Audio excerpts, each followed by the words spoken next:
Assalamualaikum warahmatullahi wabarakatuh. Perkenalkan, saya Ismail Amin Sholihin, BGS di kelas D.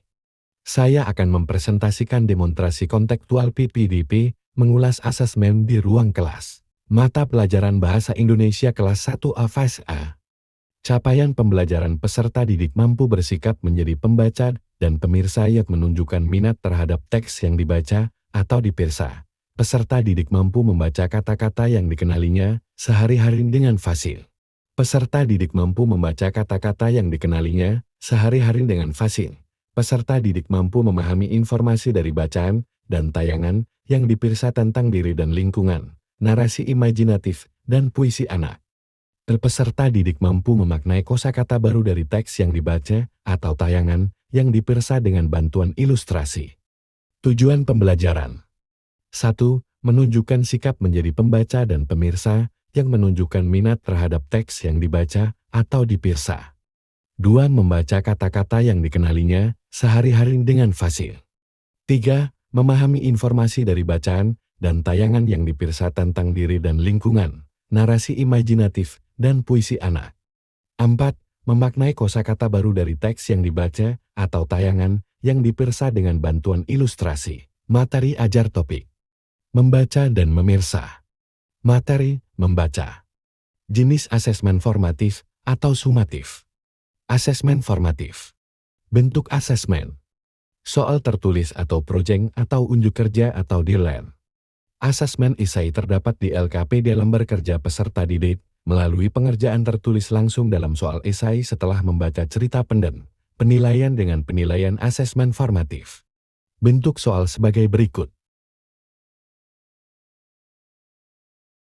Bagian mana dalam asesmen tersebut yang menunjukkan kesesuaian dengan tahapan perkembangan peserta didik? Jelaskan. Dalam penerapan asesmen yang telah dibuat pada materi membaca di kelas E, asesmen sudah sesuai dengan kebutuhan peserta didik, di mana terdapat beberapa peserta didik di kelas 1A yang memiliki kemampuan kognitif lambat belajar. Sehingga pembuatan asesmen sudah sesuai dengan karakteristik peserta didik yang ada di kelas. Bagian mana dalam asesmen tersebut yang menunjukkan kesesuaian dengan perlunya mempertimbangkan aspek lingkungan budaya dan karakteristik peserta didik? Jelaskan. Dari asesmen yang telah dilaksanakan, yaitu melalui teks cerita, hal tersebut memberi contoh ilustrasi dan gambaran nyata terhadap kegiatan yang berhubungan dengan kehidupan sehari-hari, dapat membantu peserta didik untuk memahami pembelajaran yang berhubungan dengan lingkungannya. Asesmen yang dibuat juga perlu memperhatikan tingkatan kognitif peserta didik dengan tetap memperhatikan capaian yang diinginkan. Asesmen selain memperhatikan kemampuan kognitif mereka, dapat membuat asesmen yang memiliki tingkatan kognitif yang lebih bervariasi hingga ke soal HOTS, sehingga peserta didik dapat lebih berkembang dalam menyelesaikan masalah yang mereka hadapi. Bagian mana dalam asesmen tersebut yang menunjukkan kesesuaian dengan kemampuan peserta didik? Jelaskan. Asesmen yang telah dibuat guru menurut saya sudah menunjukkan kesesuaian dengan kemampuan peserta didik. Asesmen yang dibuat sudah sesuai dengan capaian kognitif yang diharapkan oleh guru. Dalam kegiatan pembelajaran, asesmen yang digunakan berupa soal tertulis dengan bacaan cerita pendek, sehingga asesmen yang dilakukan dalam pembelajaran lebih kreatif dan inovatif melalui tes tertulis untuk melihat sejauh mana kemampuan peserta didik dalam memahami materi pembelajaran. Bagian mana dari asesmen tersebut yang menunjukkan kesesuaian bahwa sudah memberikan ruang bagi peserta didik untuk memberikan umpan balik terhadap proses pembelajaran mereka?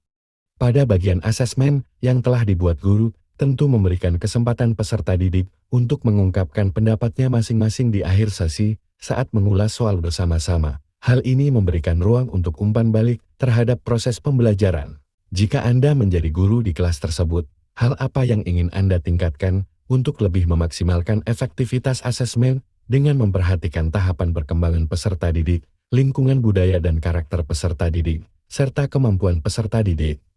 Tuliskan pendapatmu secara lengkap. Menurut saya, jika saya menjadi guru, yang perlu saya tingkatkan untuk memaksimalkan efektivitas asesmen dengan memperhatikan tahapan perkembangan peserta didik adalah menanamkan prinsip kesederhanaan.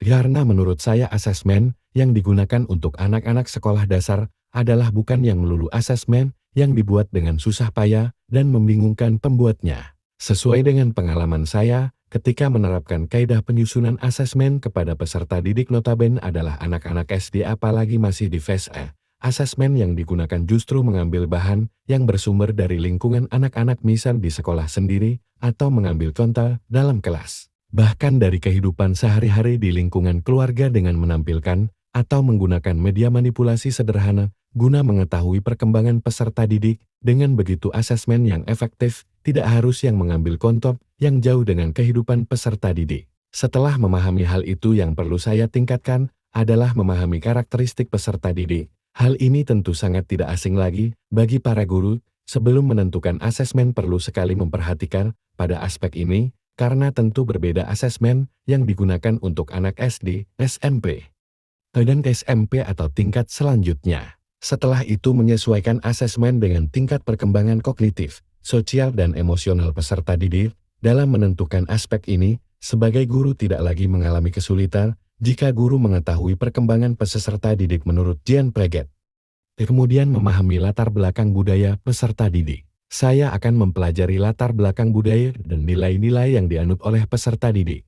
Hal ini membantu saya memahami cara mereka belajar dan berperilaku, serta menyesuaikan asesmen agar lebih sensitif terhadap budaya mereka. Menyesuaikan asesmen dengan karakteristik budaya. Saya akan merancang asesmen yang mempertimbangkan nilai-nilai budaya dan tradisi lokal. Contohnya, untuk budaya yang menekankan kerjasama, asesmen dapat dirancang dalam bentuk proyek kelompok. Membangun hubungan dengan peserta didik. Saya akan membangun hubungan yang baik dengan peserta didik agar mereka merasa nyaman dan aman dalam mengikuti asesmen. Melakukan asesmen diagnostik. Saya akan melakukan asesmen diagnostik untuk mengetahui kemampuan awal dan gaya belajar setiap peserta didik.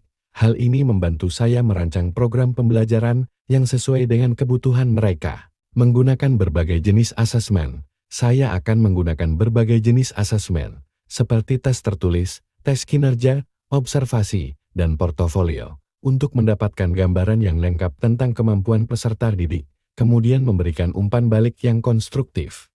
Saya akan memberikan umpan balik yang konstruktif dan spesifik kepada peserta didik untuk membantu mereka memahami kekuatan dan kelemahan mereka, serta meningkatkan kemampuan mereka.